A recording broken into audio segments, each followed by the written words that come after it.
dikasihi Tuhan Yesus Kristus, warga kerajaan, senang bisa jumpa dengan Anda pagi hari ini. Saya berharap semua sehat, semua dalam keadaan kuat di dalam roh, bahkan hati kita haus dan rindu akan Tuhan. Memuji menyembah Tuhan adalah bagian yang terbaik yang sudah kita persembahkan kepada Tuhan. Dan saya percaya itu membuat hati Tuhan tidak tahan untuk memberkati saudara. Karena itu pagi hari ini apa kabar saudara? Saya berharap saudara dalam keadaan yang luar biasa. Katakan saya luar biasa. Tepuk tangan bagi Allah kita. Baik Bapak Ibu yang dikasihi Tuhan Yesus Kristus, tidak menyangka kita sudah ada di minggu keempat di bulan Maret ini. Sebentar lagi selesai bulan ini dan kita akan masuk di dalam perayaan Paskah. Ini adalah minggu sengsara yang terakhir dari kalender gereja, di mana Tuhan Yesus akan dibawa untuk naik ke atas kayu salib, mati di sana, kemudian menyerahkan nyawa, dikuburkan. Tapi Alkitab bilang batu kubur tidak bisa menahan dia, meterai raja tidak bisa menahan dia. Bahkan Yesus bangkit pada akhirnya untuk membuktikan bahwa dia Allah yang menang atas kematian. Berapa banyak saudara yang percaya bahwa Yesus menang atas kematian dan menang atas persoalan saudara? Beri tepuk tangan bagi Allah kita. Baik Bapak Ibu yang dikasihi Tuhan Yesus Kristus, pagi ini saya akan karena di minggu keempat atau minggu terakhir di bulan ini kita bicara tentang bertumbuh atau grow, maka ada banyak hal yang mesti dilepaskan dari kehidupan kita. Dan ada hal yang baik yang luar biasa yang mesti dipertahankan untuk menjadikan itu sebuah nutrisi atau kekuatan baru untuk kita terus bertumbuh mencapai kedewasaan penuh seperti yang Yesus inginkan. Oleh karena itu pagi ini saya akan berbicara tentang lepaskan hal ini dan bertumbuhlah. Namun sebelum kita memulai semuanya, mari tundukkan kepala saudara dan kita sama-sama berdoa. Kita berdoa. Bapa di dalam surga, terima kasih untuk pagi ini di minggu keempat ini di bulan Maret 2021 kami bersyukur. Tuhan baik, Tuhan telah memimpin kami dengan kesetiaan, dengan kemurahan dan kebaikan, sehingga kami masih bisa berdiri di hadirat Tuhan. Kami masih bisa mendengar firman Tuhan, kami bisa memuji menyembah Tuhan. Lebih daripada itu kami masih bisa menerima berkat dan blessing daripadamu. Oleh karena itu pagi hari ini tidak ada satupun yang bisa kami lakukan selain kami tundukkan seluruh kehidupan kami, tubuh jiwa roh kami pada kehendak firman, dan biar firman yang memimpin kami supaya kami boleh berjalan dari waktu ke waktu, hari ke hari, menuju kepada kesempurnaan yang Tuhan mau. Ajari kami pagi ini dengan firman-Mu Tuhan. Hati kami siap untuk diberkati. Di dalam nama Tuhan Yesus kami berdoa. Haleluya. Amin. Sekali lagi salam saudara. Pastikan hati saudara dalam keadaan yang antusias, lapar, haus akan Tuhan, bahkan berkobar-kobar untuk mendengar pesan firman Tuhan di pagi hari ini. Sebab Alkitab berkata, jiwa kita akan menjadi tenang bila kehidupan kita dipenuhi dengan firman Tuhan. Setuju? Katakan amin. Oleh karena itu pagi ini bicara tentang lepaskanlah hal ini dan bertumbuhlah. Apa hal yang mesti dilepaskan supaya kita terus bertumbuh di dalam Tuhan? Mari ikuti pembacaan firman Tuhan pagi ini yang saya ambil dari 1 Korintus 13 ayat yang 12, ayat 11 dan ayat yang ke-12. Demikian bunyi firman Tuhan. Ketika aku kanak-kanak, aku berkata seperti kanak-kanak. Aku merasa seperti kanak-kanak. Aku berpikir seperti kanak-kanak. Sekarang sesudah aku menjadi dewasa, aku meninggalkan sifat kekanak-kanakan itu. Karena sekarang kita melihat dalam cermin suatu gambar yang samar-samar. Tetapi nanti kita akan melihat muka dengan muka. Ayat 12. Sekarang aku hanya mengenal dengan tidak sempurna, tetapi nanti aku akan mengenal dengan sempurna seperti aku sendiri dikenal. Dua ayat ini saudara pegang. Kemudian kita perhatikan ayat yang ke-13. Demikian tinggal ketiga hal ini, yaitu iman, pengharapan, dan kasih. Dan yang paling besar di antaranya ialah kasih. Oke, 3 ayat ini cukup mengusik hati kita pagi hari ini untuk melihat bahwa di minggu keempat terakhir ini kita bicara tentang beberapa hal yang mesti ditinggalkan dan beberapa hal yang mesti menjadi kekuatan di dalam kehidupan kita masing-masing. Dari 3 ayat ini saya mulai dengan ayat yang 13. Saudara percaya atau tidak, ada banyak orang ketika membaca 1 Korintus 13 ayat 13 ini seperti kita diperhadapkan dengan pilihan ganda atau multiple choice. Multiple choice yang jawabannya adalah yang ketiga, yaitu kasih. Pilihan yang pertama iman, pilihan yang kedua pengharapan, itu adalah pilihan yang salah. Itu persepsi. Kalau kita bisa melihat secara langsung ayat ini. Nah, maksudnya adalah begini, bahwa ada banyak orang yang berdasarkan ayat ini percaya bahwa nilai atau bobot iman dan pengharapan itu tidak seberapa penting dibandingkan dengan kasih. Oleh karena itu kalau saudara perhatikan, dia bilang begini, demikian tinggal 3 hal, yaitu iman, pengharapan, dan kasih. Dan yang paling besar diantaranya ialah kasih. Saudara lihat, karena ada kata yang paling besar diantaranya ialah kasih, kadang kita terkecoh bahwa kasih yang paling penting, iman dan pengharapan itu mah nanti dulu. Nah, ini yang saya maksudkan, bahwa nilai atau bobot iman dan pengharapan itu dirasa tidak seberapa penting dibandingkan dengan kasih. Kasih saja yang harus kita kita lihat atau kita perhatikan. Iman dan pengharapan boleh kita nomor 2-kan atau nomor 3-kan, bahkan diabaikan. Nah, saya mau bilang begini saudara, cara membaca seperti ini bukan hal yang salah, tetapi berbahaya untuk kita. Yang setuju katakan amin. Berbahaya kalau kita baca seperti ini. Karena saya mau bilang begini, karena iman kita, seperti katakan Efesus 3 ayat 17 itu, bahwa Kristus tinggal di dalam hati kita. Karena iman maka Kristus tinggal dalam hati kita. Juga karena iman, saudara dan saya tetap berdiri teguh. Setuju katakan amin. Roman 11:20 berkata begitu, bahwa iman itu membuat kita teguh berdiri. Apalagi iman juga bikin kita bisa menjalani hidup ini. Dengan iman saudara bisa menjalani hidup ini. Kita bukan burung di udara yang tanpa menabur, tanpa menuai, terus diberi makan sama Tuhan. Kamu harus punya iman untuk menjalani hidup ini. Setuju katakan amin. Juga dengan iman, saya mau bilang, kita bisa menolak godaan iblis. Hanya dengan iman. 1 Petrus 5 ayat 8 sampai dengan 9. Bahwa kita menolak godaan iblis itu karena kita punya iman. Dengan iman juga kita bisa datang kepada Allah. Setuju katakan amin.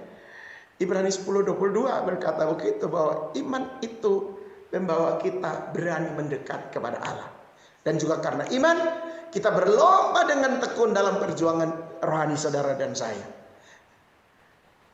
Itulah yang Paulus ajarkan kepada Timotius dalam 1 Timotius 6 ayat 12. Jadi saudara perhatikan betapa pentingnya iman. Bahwa iman itu punya sederet fungsi dan kekuatan yang membuat orang percaya itu menikmati kebaikan Tuhan. Demikian pula dengan pengharapan. Jadi tadi ada tinggal 3 hal, yaitu iman, pengharapan, dan kasih. Dan di ayat itu, ayat 13 Paulus bilang, yang terlebih besar ialah kasih. Saya dijelasin bahwa iman itu punya kekuatan yang luar biasa. Apa kekuatan pengharapan sekarang untuk saudara? Sehingga kita tahu bahwa 3 hal ini menjadi fondasi yang penting. Pengharapan yang ada pada kita itu, Alkitab bilang, Roma 5 ayat 5 bilang, karena kita punya pengharapan, pengharapan itu tidak bikin kita kecewa. Setuju katakan amin. Pengharapan yang ada pada kita juga itu mendatangkan sukacita di dalam kita. Apalagi pengharapan yang ada pada kita itu mencerminkan Kristus di dalam diri kita. Jadi kalau kita punya pengharapan yang kuat, itu mencerminkan bahwa ada Kristus di dalam saudara. Setuju katakan amin. Kolose 1 ayat 27 berkata begitu. Bahkan pengharapan yang ada pada kita itu adalah pengharapan yang hidup, bukan pengharapan yang mati. Bukan pengharapan yang kosong, bukan pengharapan yang tidak berisi. Tapi itu adalah pengharapan yang memberi kehidupan kepada kita. Bukankah 1 Petrus pasal 1 ayat 3 berkata begitu? Bahkan pengharapan yang ada pada kita mengarahkan mata rohani kita kepada Allah. Jadi pengharapan kita itu bikin kita ingin lihat Tuhan, ingin ketemu Tuhan dalam hidup ini. Nah, oleh karena itu lihat betapa pentingnya iman juga pengharapan. Sehingga kita mau bilang kepada saudara bahwa dengan kata lain, 3 ketiganya yaitu iman, pengharapan, dan kasih. Ini adalah fondasi kehidupan rohani kita. Setuju? Katakan amin. Katakan dengan saya, fondasi kehidupan rohani saya adalah iman, pengharapan, dan kasih. Tanpa fondasi yang utuh, maka bangunan itu bisa roboh.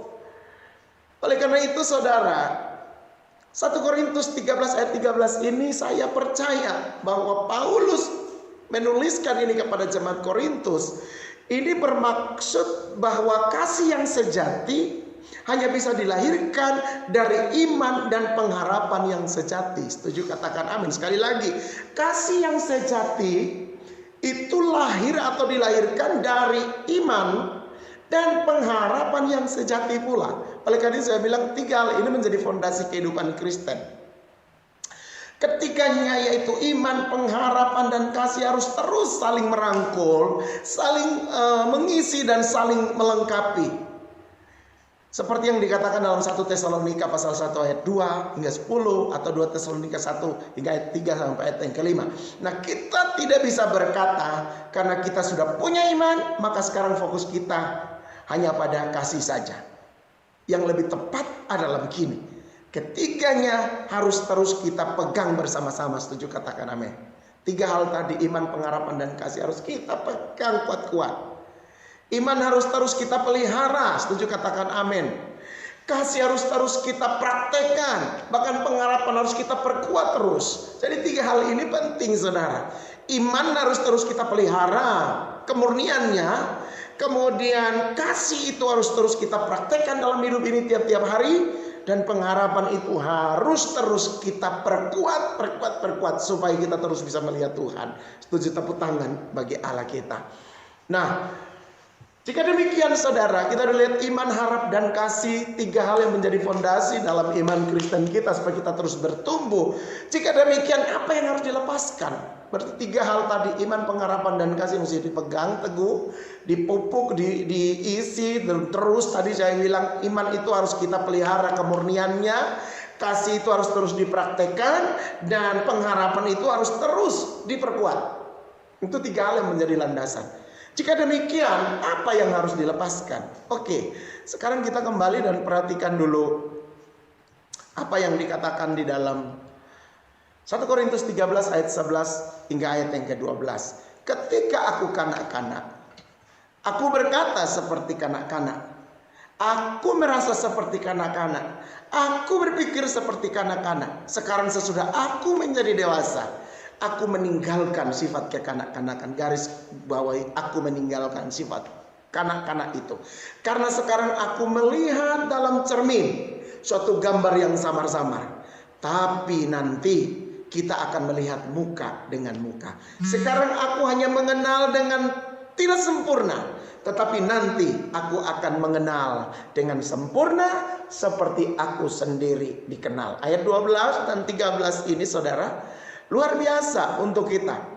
Apa yang mesti dibuang atau ditanggalkan dari hidup kita? Nah, perhatikan di ayat-ayat yang kita baca, ayat 11 dan 12 khususnya, Paulus mengingatkan jemaat Korintus untuk terus bertumbuh dewasa. Dalam 1 Korintus ini kita bisa melihat seolah-olah ia ingin mengatakan bahwa sifat kedewasaan itu dicapai melalui kematangan kasih dan ditinggalkannya sifat kekanak-kanakan. Kematangan iman, harap, dan kasih, kemudian meninggalkan sifat kekanak-kanakan. Sehingga apa yang terjadi saudara? Sehingga kita pada saat ini kita bercermin, awalnya kita cuma bisa melihat samar-samar. Tetapi nanti Alkitab bilang kita akan melihat sempurna kasih, iman, dan pengharapan itu, yang adalah karakter dari Yesus itu sendiri. Makin jelas, makin kinclong, semakin kita menjadi mengerti. Kalau tadi masih samar-samar, bercermin masih samar, sekarang kita akan melihat dengan sempurna. Iman, harap, dan kasih itu menjadi utuh. Karena itu adalah karakter Kristus untuk saudara dan juga untuk saya. Yang setuju katakan amin. Pesan di dalam 1 Korintus 13 tadi ayat 11, 12 dan 13, saya mau bilang begini. Ini sejalan dengan perumpamaan Yesus tentang pohon ara yang ditanam di dalam kebun anggur. Saudara bisa temukan Lukas pasal 13 ayat 6 hingga ayat yang ke-9. Dari perumpamaan Tuhan Yesus tentang pohon ara yang ada di dalam taman atau di dalam kebun anggur, ini berbicara tentang anugerah Tuhan. Setuju, katakan amin. Yang membuat kita yang tadinya berada di luar perjanjian Allah, kita menjadi tanaman yang di dalam, kita menjadi tertanam atau ditanam di dalam perjanjian Allah yang luar biasa itu. Nah, kalau kita baca Lukas pasal 13 ayat 6 hingga 9, ini digambarkan seperti pohon ara yang ditanam di sebuah kebun anggur. Dan Alkitab menceritakan bahwa pohon itu diharapkan dan dimaksudkan untuk bertumbuh dan berbuah. Apalagi pohon itu, saya mau bilang begini, sudah menerima fasilitas yang seharusnya hanya diterima oleh pokok anggur yang tinggal di dalam taman itu. Jadi pohon ara ini adalah pohon anugerah sebenarnya, di mana sebenarnya dia nggak boleh ada dalam kebun itu, tapi diizinkan tumbuh, menikmati nutrisi untuk anggur, di situ dia dapat semuanya. Namun yang sangat menyesal adalah pohon ara itu tidak menghasilkan buah, dan ketika si pemilik kebun anggur itu datang ingin memakan, menikmati, mencari buah pohon itu, tidak ditemukannya. Dan kalau kita baca di dalam Lukas tadi, kita temukan bahwa ada sebuah dialog antara si pemilik kebun anggur dan si pengerja kebun anggur ini. Si pengerja ini bilang, biarkan dia tumbuh setahun lagi. Aku akan membersihkan, memupuk dan menggemburi tanah sekelilingnya, menyiraminya. Mudah-mudahan tahun depan dia berbuah. Kalau tidak, ya kita potong aja. Artinya ini nih pohon yang dapat anugerah dari Tuhan. Bahkan dapat kasih sayang dari si penggarap kebun anggur ini, si pengerja. Masih kasih kesempatan. Tetapi Alkitab bilang pohon itu tidak berbuah. Nah, kesimpulan sederhana yang bisa kita ambil dari perumpamaan ini adalah, saya mau bilang begini, orang Kristen wajib bertumbuh sampai berbuah, seperti khotbah saya minggu yang lalu. Orang Kristen atau orang percaya itu wajib hidup bertumbuh sampai berbuah. Yang setuju tepuk tangan bagi Allah kita dan katakan, saya mau bertumbuh sampai berbuah.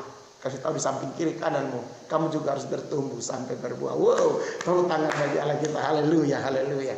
Oke, kekasih Tuhan sekalian, ini yang saya maksudkan dengan Tuhan itu menginginkan supaya saudara dan saya bertumbuh sampai berbuah.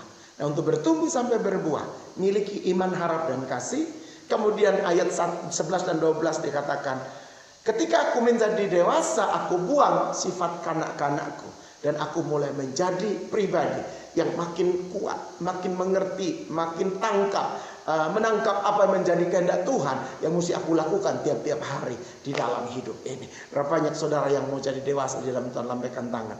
Berarti kamu siap untuk berbuah. Kamu siap untuk menikmati kebaikan, kemurahan, anugerah, cintanya Tuhan. Tuhan itu terlalu baik, seperti pohon ara yang diizinkan tumbuh di kebun anggur. Dulu kita ini pohon ara yang terhempas di mana-mana. Kemudian diambil, ditanam dalam kebun anggurnya Tuhan. Diizinkan saudara hidup menikmati kemurahan. Kalau sudah menikmati kemurahan Tuhan, wajib bagi kita untuk menghasilkan buah bagi kerajaan Allah.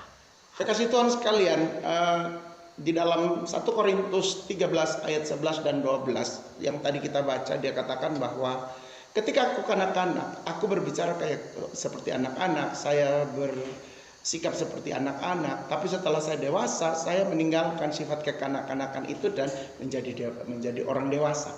Kira-kira apa sih yang menjadi penyebab sehingga sifat kekanak-kanakan itu mesti dibuang? Kita akan selidiki satu persatu. Menurut kamus Strong, kata kanak-kanak yang ditulis dalam 1 Korintus 13 tadi itu berasal dari bahasa Yunani, yaitu nepios. Nepios itu diterjemahkan sebagai bayi secara jasmani, atau orang yang pikirannya pendek, atau orang Kristen yang belum matang.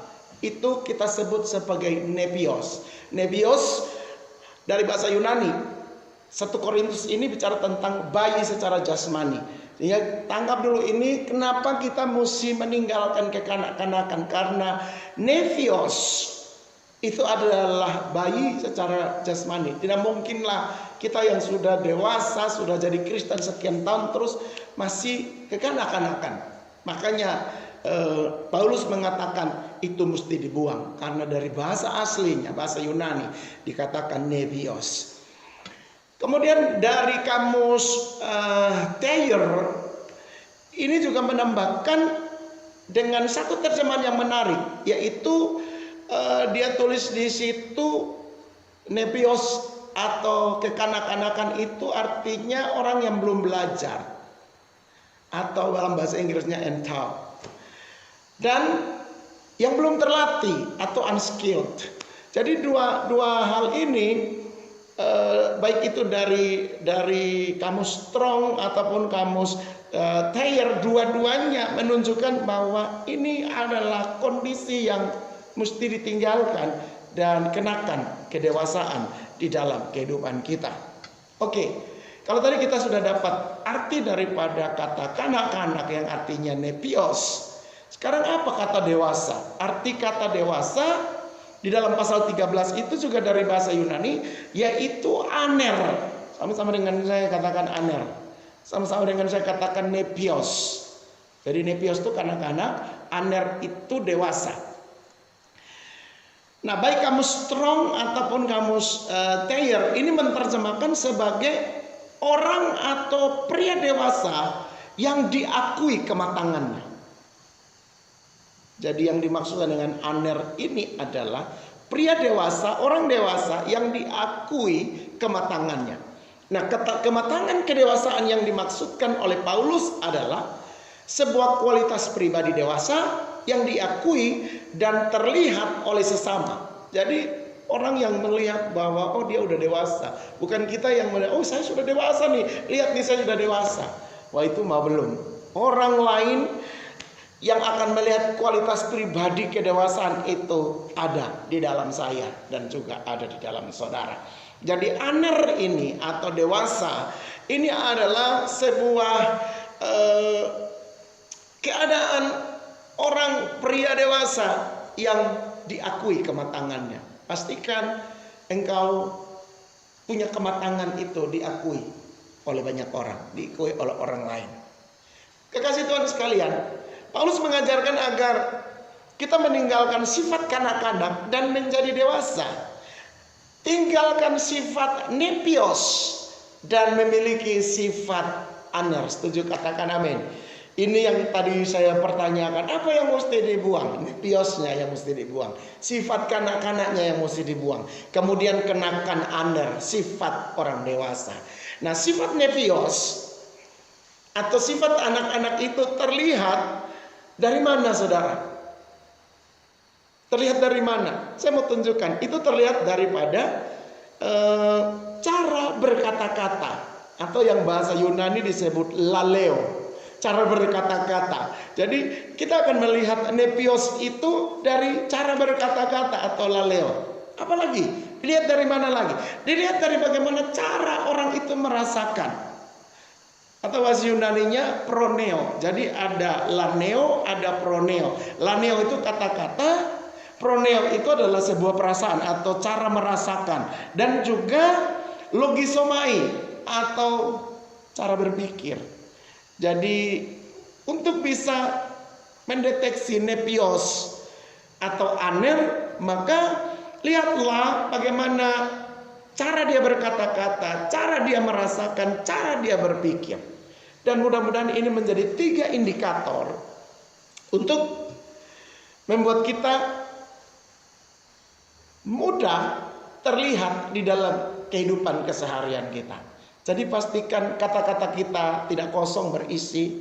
Cara kita merasakan setiap hal yang kita alami dalam hidup ini pun tidak kekanak-kanakan. Bahkan cara berpikir kita, logisomai saudara, harus menjadi lebih dan lebih lagi dari sekedar jadi anak-anak yang setuju.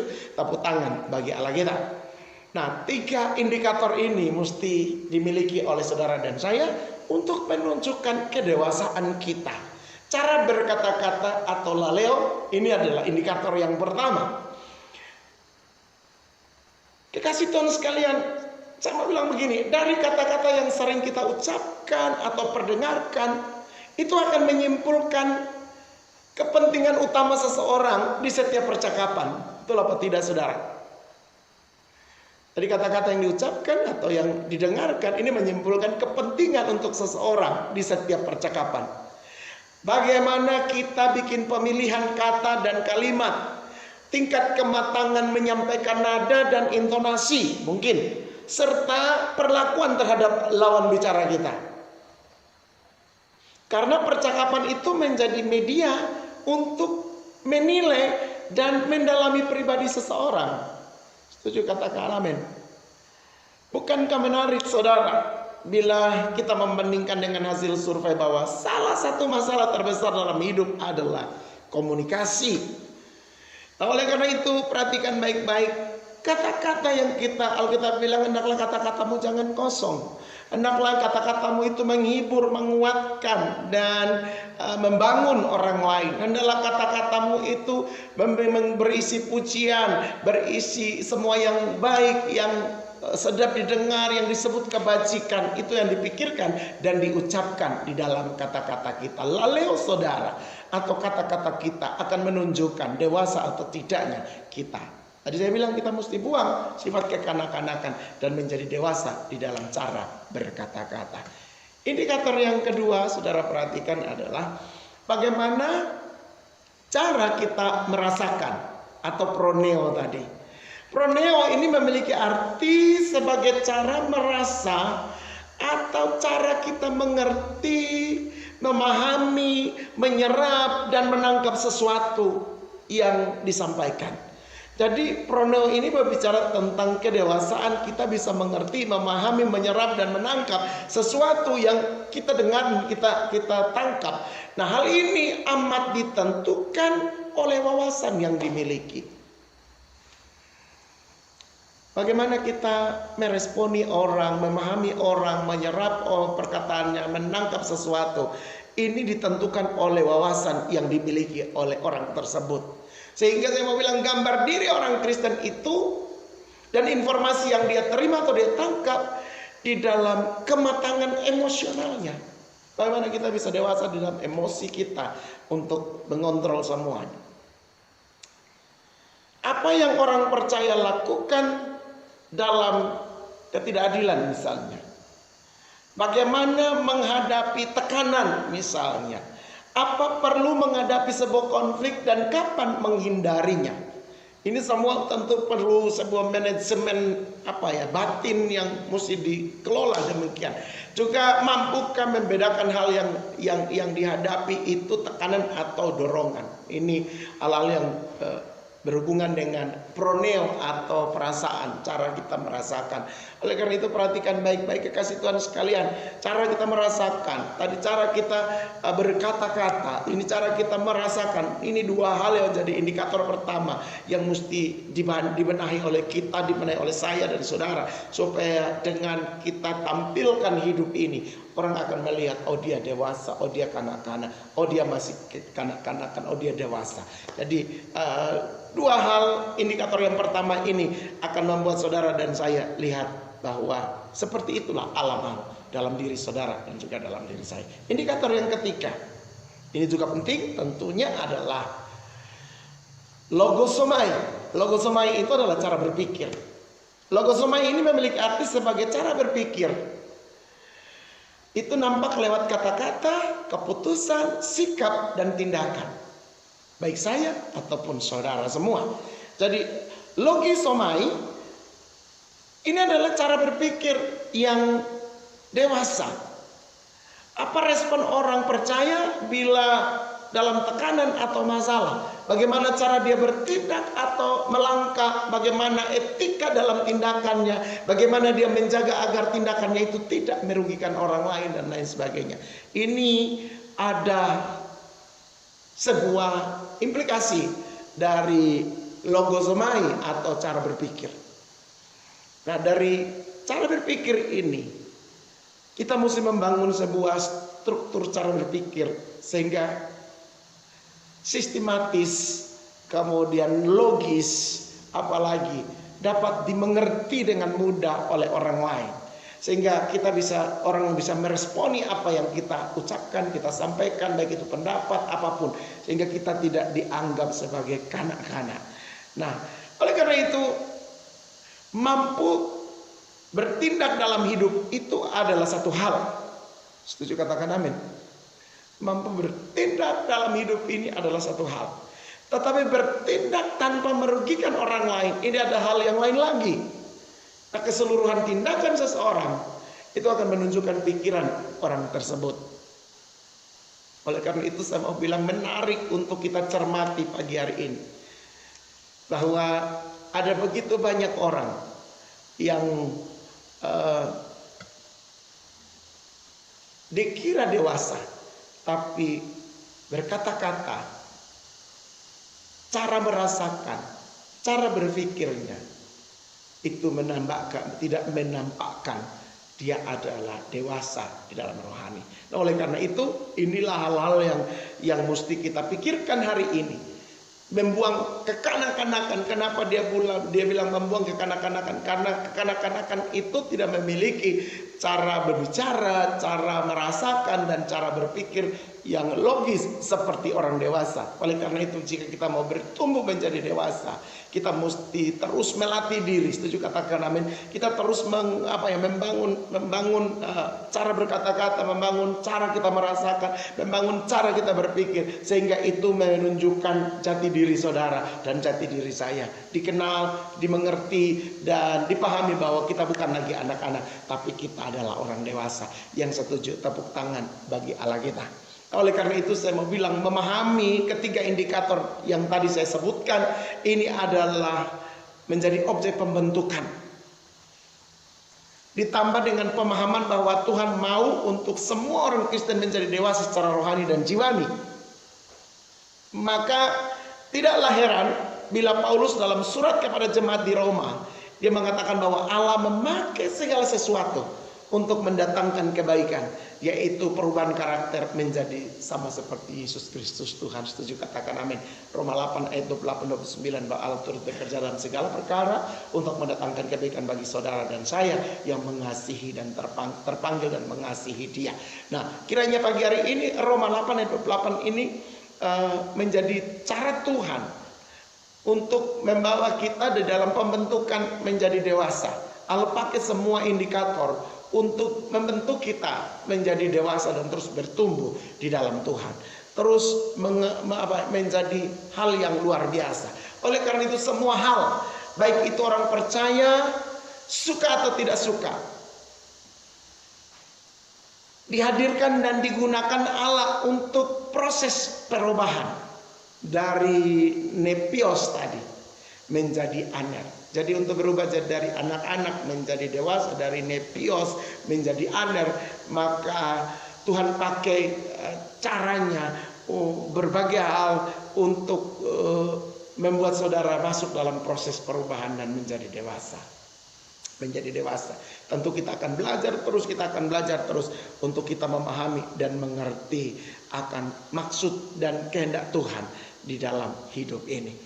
Oleh karena itu pagi hari ini perhatikan baik-baik saudara, bahwa Allah kita adalah Allah yang hidup. Allah kita adalah Allah yang bergerak dengan semua yang luar biasa untuk mendatangkan kebaikan bagi kita. Kekasih Tuhan sekalian, jika kita perhatikan kembali ke 1 Korintus 13 ayat 11, 12 dan 13, kita temukan di situ bahwa Paulus bilang kepada orang-orang di Korintus bahwa kamu melihat wajah secara samar-samar ketika kamu masih kanak-kanak. Apa maksud ini untuk kita? Ketika kita kanak-kanak, kadang-kadang kita bisa bertindak seolah-olah kita itu jadi orang dewasa. Contoh, ada anak-anak perempuan yang mencoba-coba menirukan gaya ibunya. Maka dia pergi ke kamar ibunya, dia mengambil alat makeup ibunya, kemudian dia mau mengambil lipstik, dia mulai taruh, dia mulai ngambil pensil alis, dia mulai menggambar sembarangan, dia mulai pakai bedak di mana-mana, blush on di mana-mana. Tapi hasilnya, saudara, tentu berantakan. Kenapa? Karena dia anak-anak. Tapi ketika dia dewasa, kemudian dia bertindak seperti anak-anak tadi, memakai lipstik sembarangan yang harusnya dioles di bibir, dia taruh di pipi misalnya, atau dia taruh di alis. Wah, kacau. Nah, kita akan melihat bahwa kalau terjadi miss seperti itu, berarti ini belum dewasa atau terjadi kesalahan secara genetik. Nah, oleh karena itu perhatikan, pertumbuhan secara rohani harus dibuktikan dengan tindakan yang benar-benar membuat saudara dan saya itu betul dewasa di dalam Tuhan, yaitu berperilaku seperti aner, orang dewasa, tidak lagi seperti nepios atau anak-anak. Makanya Paulus dengan tegas, saudara, dia berkata, tinggalkan, buang, lepaskan itu, jangan lagi dipakai dalam hidup ini. Kamu udah dewasa, kamu udah bertumbuh, kamu sudah harusnya menjadi aner sekarang, bukan lagi nepios. Oleh karena itu pagi hari ini perhatikan apa yang menjadi kehendak Tuhan, yaitu Tuhan mau di minggu keempat ini engkau menjadi anes di dalam Tuhan, aner di dalam Tuhan. Engkau bukan lagi nepios, tapi engkau aner, engkau dewasa di dalam Tuhan. Nah, untuk menjadi dewasa, 3 indikator saya sudah kasih tahu. Harus ada kata-kata yang menjadi dewasa, harus ada cara merasakan yang dewasa, harus ada cara berpikir yang dewasa. 3 indikator ini bangun terus dalam hidup saudara. Saya percaya bukan kita yang berkata aku sudah dewasa, tapi orang yang melihat akan berkata, wow, dia udah dewasa, wow, dia udah mengalami perubahan dalam hidup ini terus menerus. Nah, oleh karena itu pagi hari ini apa yang mau kita bangun dan apa yang mau menjadi tujuan supaya kita menjadi dewasa? Dengar, Alkitab berkata Kristus datang sebagai mempelai laki-laki yang akan menjemput mempelai perempuannya. Saudara garis bawahi mempelai perempuan. Adakah mempelai perempuan itu masih bersifat kekanak-kanakan? Kalau mempelai perempuan masih bersifat kekanak-kanakan, maka Tuhan kasih kita waktu lagi untuk merubah hidup ini. Push diri kita jadi dewasa penuh, supaya ketika mempelai laki-laki Yesus Kristus Tuhan itu datang, dia temukan gerejanya sudah dewasa penuh. Setuju? Tepuk tangan bagi Allah kita yang mau menjadi gereja yang dewasa penuh. Tepuk tangan bagi Allah kita. Nah, oleh karena itu Kristus tidak mungkin akan disandingkan dengan pengantin yang masih anak-anak. Dia akan datang dan menemukan pengantin yang dewasa. Pengantin yang dewasa adalah pengantin yang siap untuk menerima kedatangan sang mempelai kita, yaitu Yesus Kristus Tuhan. Oleh karena itu pelajaran atau khotbah saya pagi hari ini ingin membawa saudara melihat bahwa semua yang disampaikan kita mesti bertumbuh dari anak-anak menjadi dewasa.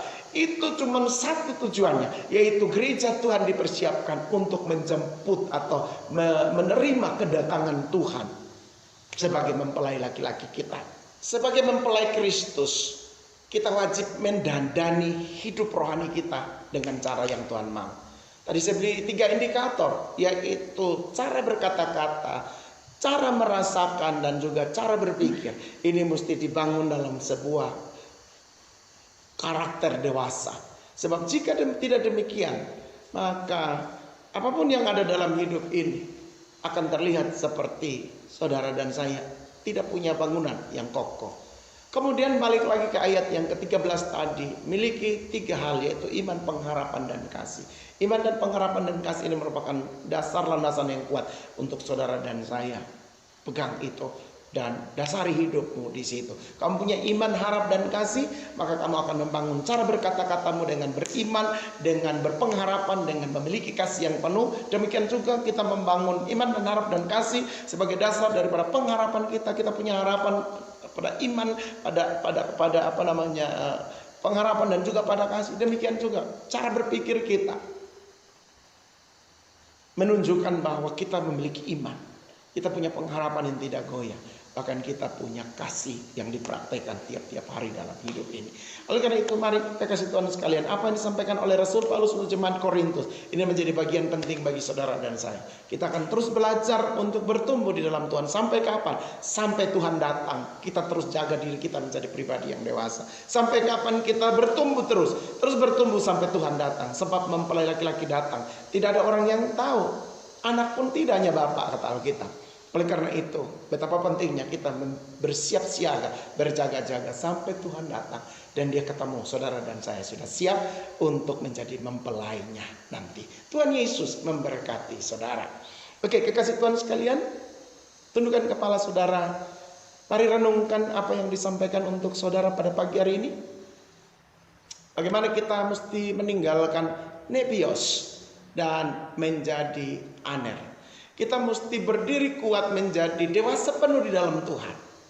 Tundukkan kepalamu dan renungkan, adakah hari ini perkataanku, kata-kataku, cara merasakan apa yang dirasakan oleh orang lain, situasi, lingkungan, keadaan, bahkan cara berpikir saudara, sehingga itu tertuang di dalam perkataan kita adalah perkataan mempelai daripada Yesus Kristus Tuhan.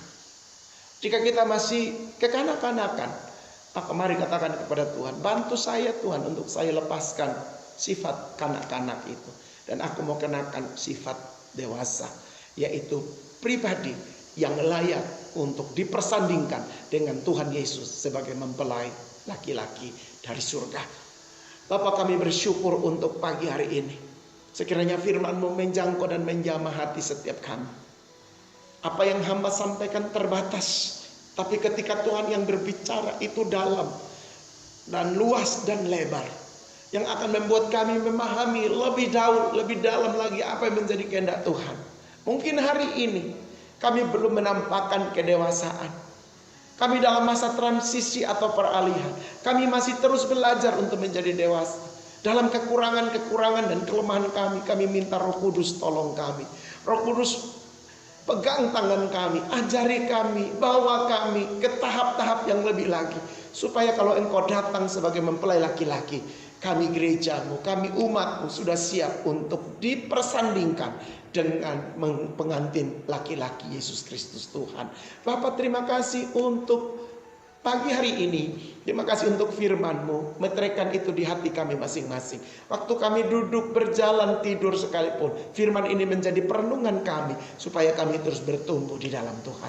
Diberkatilah seluruh jemaat pagi hari ini. Diberkatilah rumah tangga mereka. Diberkatilah pekerjaan mereka. Diberkati usaha mereka. Diberkati masa depan daripada semua kami. Dan kami mempersiapkan diri pagi hari ini Tuhan, untuk masuk di dalam perayaan memperingati kematian Yesus Kristus Tuhan pada Jumat Agung. Bahkan kami akan merayakan Passover, kami akan merasakan Pesa, kami akan merayakan Paskah bersama-sama. Tuhan, Engkau Allah yang menolong kami supaya momen Jumat Agung dan momen Paskah ini menjadi sesuatu yang bermakna bagi kami di tahun ini. Sekalipun dalam masa pandemi, sekalipun dalam masa yang masih terlalu sulit untuk kami kumpul dan melakukan berbagai-bagai aktivitas yang mengumpulkan banyak orang. Tapi aku tahu Tuhan Yesus, Engkau ada bersama dengan jemaat di rumah, di tempat di mana kami berada. Tuhan memberkati dan Tuhan menolong. Sehingga atmosfer Jumat Agung dan Paskah ini menjadi momen yang spesial bagi kami. Kami bisa menikmati Tuhan di dalam keterbatasan. Terima kasih, diberkatilah umat-Mu dalam segala hal. Diberkatilah mereka di pekerjaan, diberkati di lumbung usaha mereka, diberkati di tempat penyimpanan mereka, bakul adonan mereka, air minuman mereka diberkati oleh Tuhan. Sehingga sepanjang akhir minggu ini semua orang menikmati kemurahan dan kebaikan Tuhan. Kekasih Tuhan sekalian, siapkan hatimu untuk menerima berkat Tuhan pagi hari ini di ujung dan akhir daripada ibadah kita ini. Buka tanganmu dan arahkan wajahmu kepada Tuhan Yesus, dan terimalah berkat yang datang dari kerajaan Allah bagi engkau dan saya. Allah Abraham, Ishak dan Yakub yang kita sembah dalam Yesus Kristus Tuhan, Mengedangkan tangannya di atas hidupmu, di atas rumah tanggamu, di atas bisnismu, di atas semua yang kamu kerjakan. Dan berkat itu sekiranya membuat engkau penuh sukacita. Sebab dia membuat engkau bertambah-tambah di dalam segala hal. Dia akan membuat engkau naik dan bukan turun. Menjadi kepala dan bukan ekor. Dia mengisi semua perbendaharaan dan lumbungmu dengan berkat-berkat yang terbaik. Sehingga engkau tidak berkekurangan, engkau tidak sakit, engkau dalam perlindungan Tuhan. Dan biar berkat ini adalah berkat yang terbaik yang berasal dari Bapa di sorga, dengan penyertaan oleh kuat kuasa Yesus Kristus Tuhan, serta persekutuan di dalam Roh Kudus, tinggal tetap menyertai, menolong dan membimbing kita semua mulai pagi hari ini sampai selama-lamanya, hingga hari Maranatha Tuhan Yesus datang di awan-awan untuk menjemput engkau dan saya, para salehnya. Berkat terbaik ini terimalah bersama-sama hanya di dalam nama Bapa, Putra dan Roh Kudus, di dalam nama Tuhan Yesus Kristus. Yang percaya dan diberkati Tuhan, sama-sama kita katakan amin. Tuhan Yesus memberkati.